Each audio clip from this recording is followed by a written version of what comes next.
Section 2.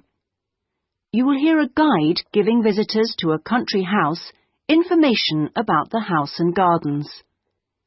First, you have some time to look at questions 11 to 13.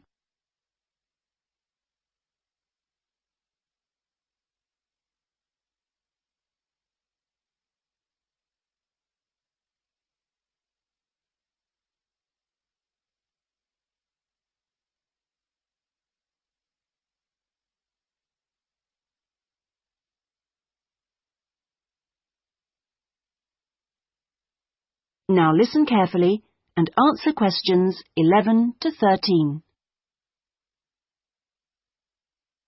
Welcome, everybody, to the lovely house and gardens of Rosewood, once the home of the famous writer Sebastian George.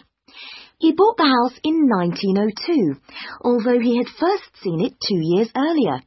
At that time, the owners let it out to a tenant because George was too slow making up his mind to buy it. When it came back on the market, there was no hesitation, and he bought it immediately, for £9,300, even though the house had no bathroom, no running water upstairs, and no electricity. When he came here, he'd been married for 10 years. During that time, he'd become one of the most famous writers in the English-speaking world. His professional success was enormous, but his personal life wasn't as successful. He was no longer on speaking terms with his brother and had been devastated by the death at the age of 7 of his elder daughter, Josephine. Moving to Rosewood allowed the family to start a new life. George regarded Rosewood as a pure example of a traditional country house of this part of England and did some of his most successful writing here. The house and its grounds became the family haven and their escape to privacy and quiet. The walls and the mullioned windows were built of the local sandstone.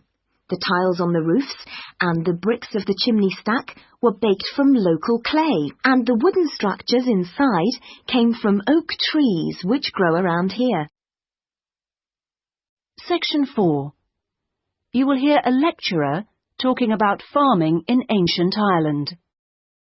First, you have some time to look at questions 31 to 40.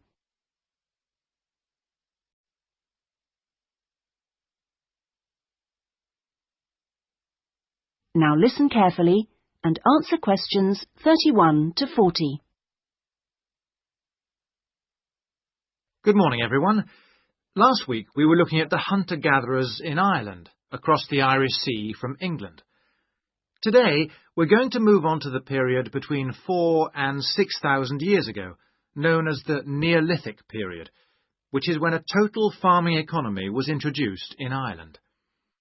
Now, there are several hypotheses about the origins of the first Neolithic settlers in Ireland, but most of these contain problems.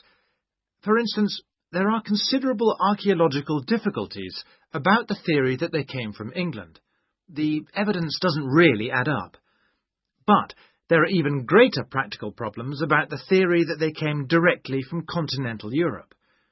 For one thing, it's not clear just how sufficient numbers of men and women could have been transported to Ireland to establish a viable population. As you know, the hunter-gatherer economy which existed beforehand was based on small, scattered groups. The farming economy would almost certainly have required much larger communities to do all the work needed to plant and tend sufficient crops to sustain them through the year. The early farmers kept various animals, including cattle and sheep. There's also evidence of pigs, but it is possible that these could have been descended from the native wild species. Now, we know from modern farming that if the level of breeding stock falls below about 300 females, the future of the species locally is at risk. So we must assume that from the beginnings of Neolithic farming, the number of breeding sheep would have considerably exceeded 300, and the national cattle herd must have been of a similar size.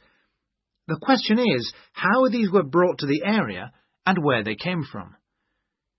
It's usually suggested that the Neolithic settlers used skin-covered boats to transport livestock, but this method would have severely restricted the range of the colonizing fleets.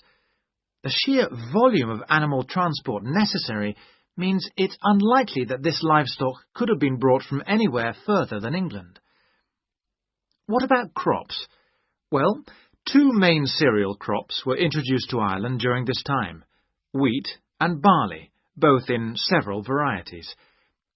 The main evidence for their presence consists of impressions on pottery, where a cereal grain accidentally became embedded in the surface of a pot before it was fired. The grain itself was destroyed by the firing, but it left an impression on the pot which could be studied and identified by botanists.